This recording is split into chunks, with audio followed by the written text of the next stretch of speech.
Look upon the vast blue serenity of our modern Atlantic, a seemingly endless, empty, quiet desert. It is a fragile illusion, masking a violent past where the waters boiled with aggressive, primal life.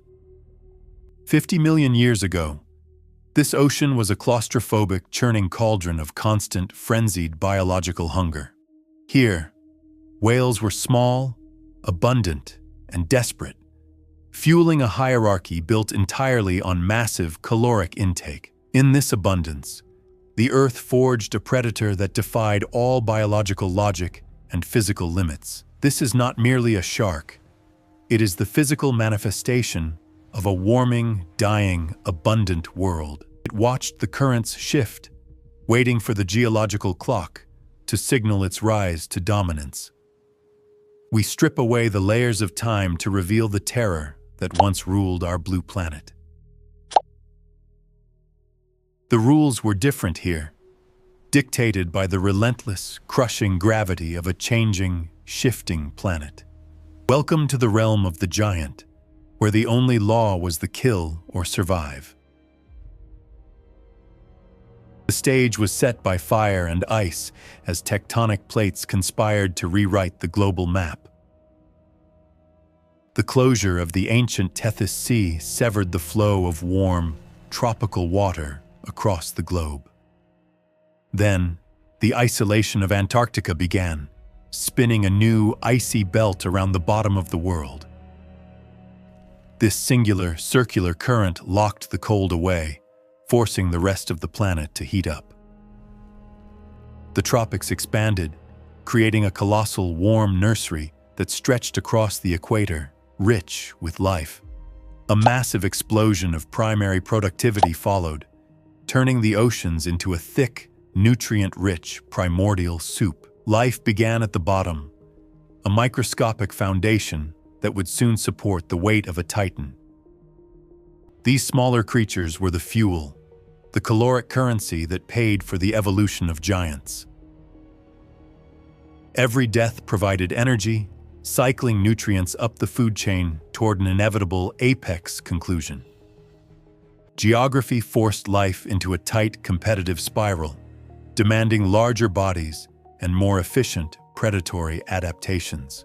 A hothouse Earth was breathing, trapping energy that would sustain the largest carnivores ever to exist. The climate was a wild, unpredictable machine, constantly stirring the nutrients of the vast, deep ocean. Even beneath the surface, the power of the Miocene atmosphere was felt, shaking the deep foundations. And amidst this geological upheaval, the whales were evolving, growing in number, and filling the void. They were the prey, the target, and the very reason the ocean turned into a killing field. The continents themselves were crumbling, washing minerals into the sea and fueling the biological explosion. Every element, from the smallest stone to the largest continent, contributed to the bounty of life. The predator was not a monster. It was a perfect tool, honed by the environmental pressures. It was a world that encouraged size, where the warmth of the sun allowed for immense growth. Metabolism was the key, the ability to process that vast, abundant energy into sheer physical mass. It breathed the richness of the Miocene Ocean, pumping life through a body designed for pure speed. A warm-blooded titan, it defied the cold, allowing it to patrol every corner of the deep ocean. They knew it was coming, felt the pressure change, the shift in the water as the titan approached. The hunt was not a game. It was a necessary act of survival in a crowded world. When the giant struck, the ocean felt the impact, a tremor that resonated through the deep water. The predator moved on, its belly full, a silent ghost in the vast, warm Miocene Sea. We find the evidence in the rock, a tiny, jagged piece of a much larger, violent story. A masterpiece of engineering, preserved in the earth for us to study, to marvel at, and fear. We look at this giant and see our own smallness, a humbling realization of our place in time. The giants are gone, their world erased by time, but the echoes of their existence remain in our. The ocean continues, a relentless, changing force that shapes life, gives and takes without mercy. It hides its secrets well, the memories of the Miocene and the reign of the toothy Titan. The world has changed. The bounty is different. The giants are gone, but the cycle continues. The stage has been cleared, the actors have left, but the play goes on. But the story of the Titan is far from over, for we must learn how it fell. Beneath the surface, this apex predator was armored in skin as tough as any medieval shield. Every organ served a singular, brutal purpose: the efficient conversion of calories into raw, kinetic energy. Its jaw was not merely bone, it was a flexible hydraulic engine of devastating, bone-crushing force. A constant supply of serrated blades ensured that no prey could ever escape its final grip. At 50 feet in length, it was an impossibility, a leviathan that defied standard biological limits. Its bite pressure remains unmatched in the history of this planet, a singular, fatal evolutionary achievement. These fins acted as stabilizers, allowing a creature of such size to navigate with surprising, terrifying agility. It could sense a heartbeat from miles away, tracking the rhythmic pulse of life in darkness. It saw not just with eyes, but with electricity, reading the nervous systems of its prey. The hunted knew the signs, for the water itself would betray the giant's silent, heavy approach. Evolution was locked in a brutal race, forcing whales to become faster, smarter, and larger. They were trapped in a cycle of predator and prey, a dance of death across epochs. The giant was patient, an ancient stalker, waiting for a single, fatal mistake in the water. It did not need to hunt with rage. It hunted with the cold, absolute certainty of physics. Its metabolism burned hot, fueling the need for massive, high-caloric meals in the Miocene Sea. Each shark was a monument to the abundance of energy provided by this vibrant, thriving world. The strike was surgical, a localized explosion of violence that ended a life in an instant. Waste was not an option. Every calorie was vital for maintaining the mass of this titan. Even among giants, there was competition, a hierarchy enforced by size and sheer brute strength. It claimed the ocean as its own, a silent, absolute monarch of the warm, green depths. Order was restored to the water, a brief, violent interlude in the long, slow Miocene timeline. These creatures were merely temporary tenants in a world constantly changing its fundamental environmental rules. Nightfall in the Miocene was a spectacle of light, movement, and the hunt for survival. It never truly rested, always patrolling, always hungry, always an apex, silent, drifting presence. The ocean was a galaxy of its own, and the shark, its greatest, most feared star. The earth was a crucible of warmth, a hothouse that allowed life to grow beyond logic. Yet even the warmth was temporary, a fleeting gift that the planet would soon, surely, revoke. It watched the currents, the changing water temperatures, the subtle warnings of a coming, colder future. The prey would evolve, the oceans would cool, and the giant would eventually, inevitably, be starved. It remains, in our memory, a symbol of the ultimate power of a warm, abundant world. Time, the great equalizer, would eventually claim the hunter and the hunted in equal measure. We hold the past in our hands, a fragment of a world that existed before we were. We decode the story written in stone, trying to understand the giant that once walked the water. We reconstruct the Titan, piecing together the biological evidence to see it swim, hunt, and live.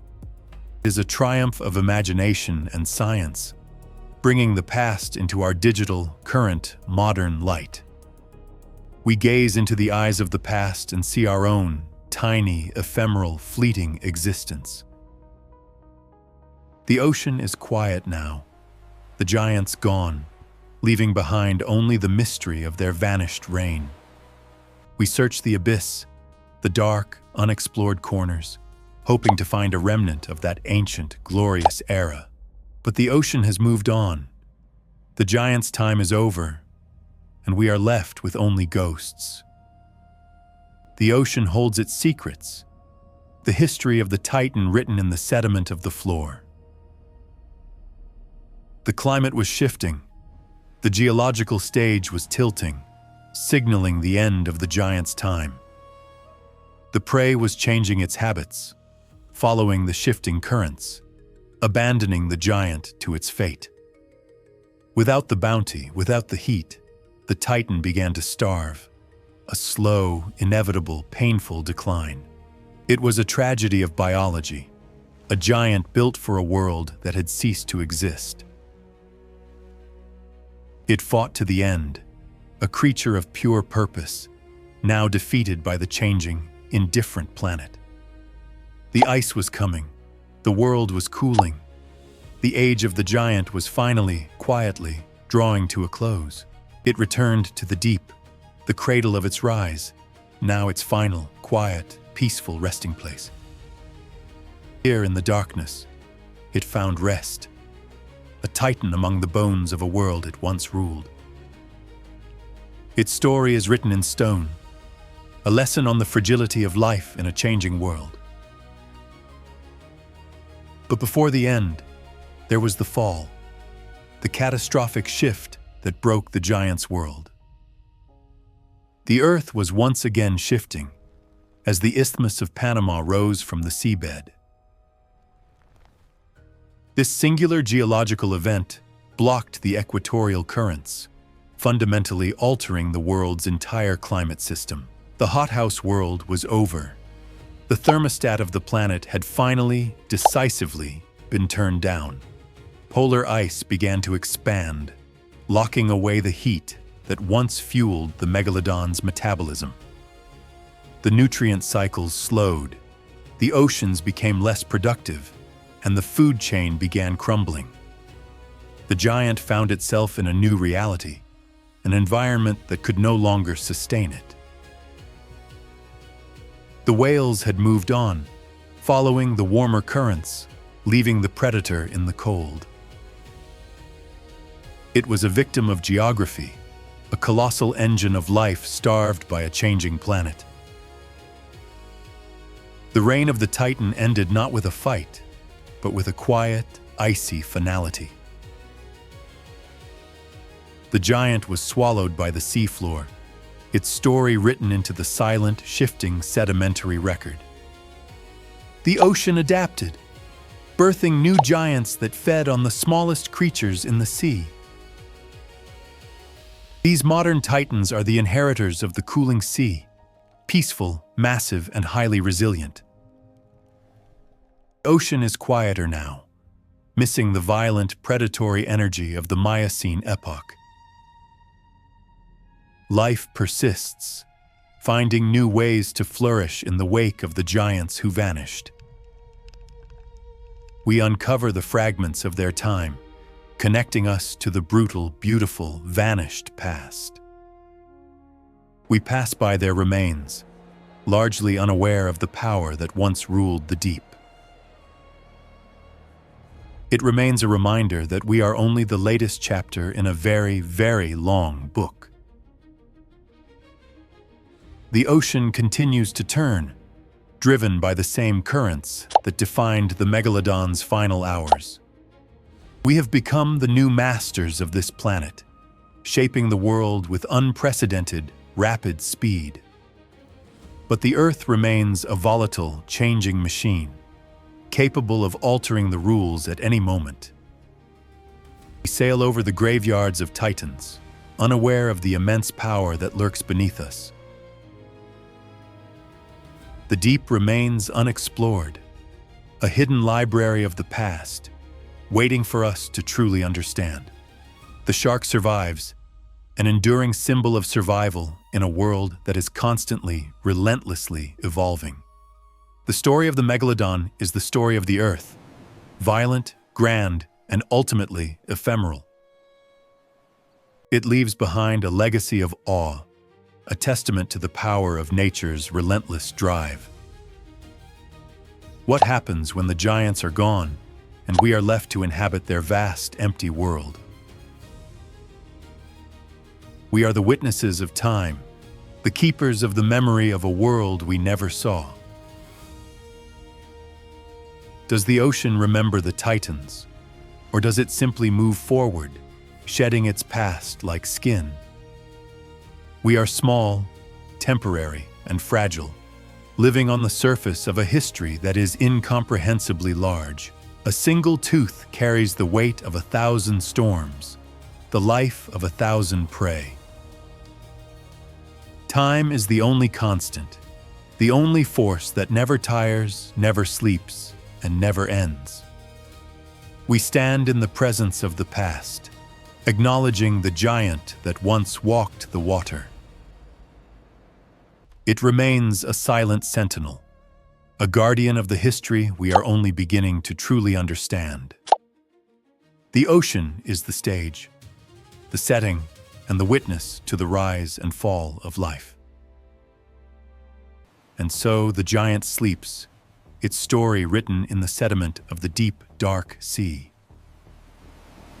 We hold the memory, the history, and the truth of a world that existed before we were.